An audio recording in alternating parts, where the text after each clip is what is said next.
पिछली क्लासेस में हमने बुद्ध के जीवन के बारे में समझा, कैसे वो एक सिद्धार्थ से बौद्ध बने, साथ ही उनके विचारों के बारे में, उनके दर्शन के बारे में समझा और उनका जो बौद्ध संघ था उनके बारे में भी समझ लिया। आज के इस क्लास में हम बौद्ध संगीतियों के बारे में समझेंगे। अगर आपने पिछले वीडियोस नहीं देखे हैं तो यहाँ पर लिंक शो हो रहा होगा इससे पहले वीडियो का, वहाँ जाकर आप देख सकते हैं। उसके बाद आप इस वीडियो को देख लीजिए। तो हम बौद्ध संगीतियों को आज पढ़ेंगे, साथ ही इसमें हम जानेंगे बौद्ध धर्म के प्रमुख संप्रदाय एवं उपसंप्रदाय। तो बुद्ध की मृत्यु के पश्चात 4 संगीतियां आयोजित हुई, जिसमेमें पहली संगीति जो है वो राजगृह पटना के अंतर्गत आता है। ये सप्तपर्णी गुफा में ये आयोजित होती है। ये स्थान का नाम है। 483 ईसा पूर्व में उस समय शासन चल रहा था अजात शत्रु का, जो कि हर्यक वंश से संबंधित था। इस संगीति की अध्यक्षता करते हैं महाकश्यप। यहाँ पर कार्य क्या हुआ था इस संगीति के अंतर्गत, तो बुद्ध के जो उपदेश हैं उनको सुत्त पिटक और विनय पिटक नामक ग्रंथों में संकलित किया गया था।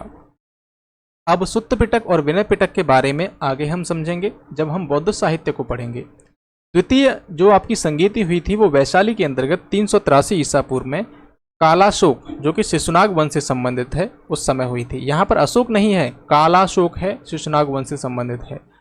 अध्यक्षता की थी सेकंड वाली की सभाकामी या फिर कहें आप सर्वकामी। इन्होंने आपसी मतभेद के कारण यहाँ पर जो बौद्ध संघ था स्थविर और महासांगिक में विभाजित हो गया था। तीसरी बौद्ध संगीति पाटलिपुत्र में होती है 250 ईसा पूर्व में। अशोक, इस समय शासनकाल था अशोक का, मौर्य वंश से संबंधित है। मोगल पुत्र तिस्स ने अध्यक्षता की थी। अभिधम्म पिटक का इस संगीति में संकलन हुआ था। यहीं इसी तीसरी बौद्ध संगीति में अशोक ने बौद्ध धर्म में फूट डालने वालों को चेतावनी दी थी। चौथी बौद्ध संगीति जो है आपकी कुंडलवन कश्मीर में हुई थी प्रथम शताब्दी ईस्वी में। इससे पहले ईसा पूर्व हो रही थी, ये प्रथम शताब्दी ईस्वी के अंतर्गत चौथी हुई थी।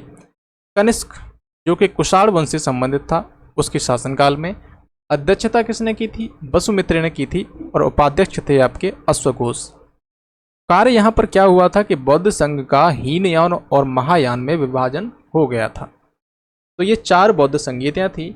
इसके जितने भी मैंने पॉइंट्स बताए थे, संगीति, स्थान, समय, शासनकाल, ये सभी महत्वपूर्ण हैं। एक एक पॉइंट महत्वपूर्ण है इसमें जो भी लिखा हुआ है। अब आगे समझेंगे हम बौद्ध धर्म के प्रमुख संप्रदाय। जैसे हमने समझा यहाँ पर कि चौथी बौद्ध संगीति थी, उसमें हीनयान और महायान में बौद्ध धर्म का विभाजन हुआ। अब हीनयान और महायान क्या है उसे समझिए।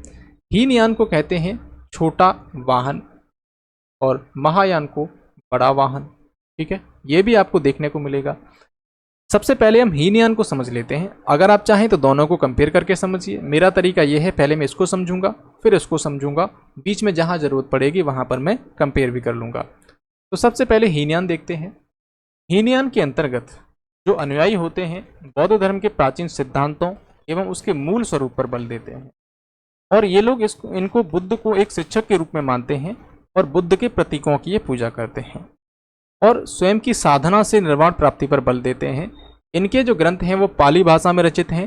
बौद्ध धर्म का आरंभिक और रूढ़वादी स्वरूप आपको हीनयान के अंतर्गत देखने को मिलेगा और यहाँ पर मांस खाना निषिद्ध है।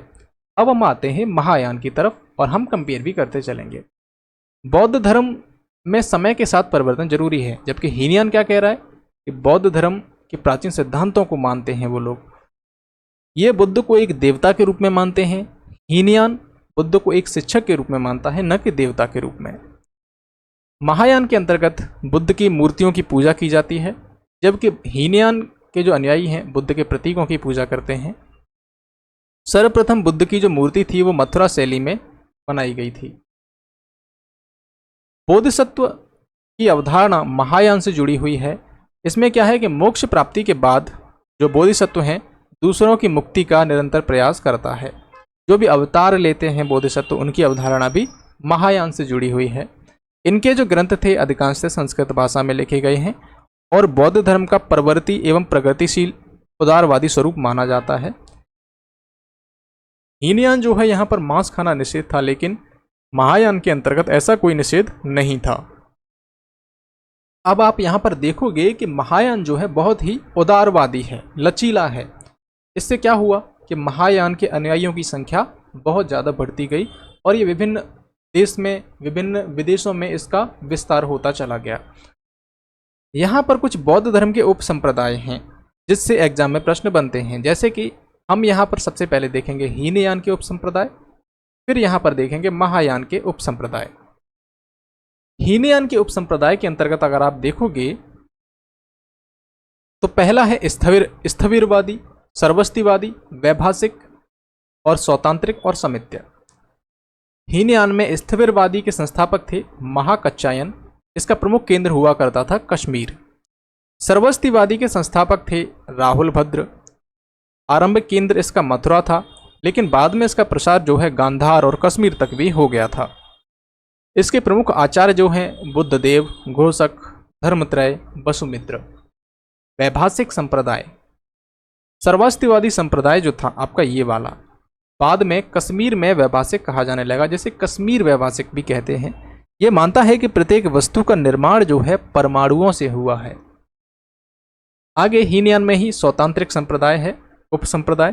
प्रमुख आचार्य इसके कुमारलात और श्रीलाभ और यशोमित्र। समित्य हीनयान के अंतर्गत ये ऐसा संप्रदाय है जो कि आत्मा के अस्तित्व को स्वीकार करता है, लेकिन मैंने आपको बताया था कि जो बौद्ध धर्म का जो मूल स्वरूप है वो आत्मा के स्वरूप को, आत्मा के अस्तित्व को स्वीकार नहीं करता। ठीक है, अब हम समझेंगे महायान के उपसंप्रदाय, जिसमें आप देखोगे माध्यमिक शून्यवाद या फिर सापेक्षवाद भी कहते हैं, विज्ञानवाद, योगाचार और वज्रयान, ये महायान के अंतर्गत आते हैं। माध्यमिक शून्यवाद, सापेक्षवाद, इसके संस्थापक थे नागार्जुन। प्रत्येक वस्तु किसी न किसी कारण से उत्पन्न हुई है, ये ऐसा मानते हैं माध्यमिक शून्यवाद या सापेक्षवाद के अंतर्गत। इसके विद्वान जो अन्य हैं वो हैं शांतिदेव, चंद्रकीर्ति, आर्यदेव, शांतिरक्षित।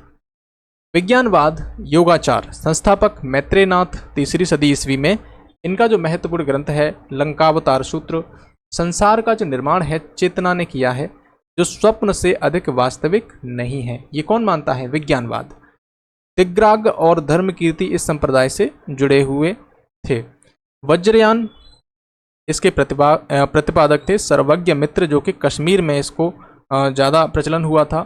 बुद्ध को ये लोग क्या मानते थे? अलौकिक शक्तियों से युक्त मानते थे।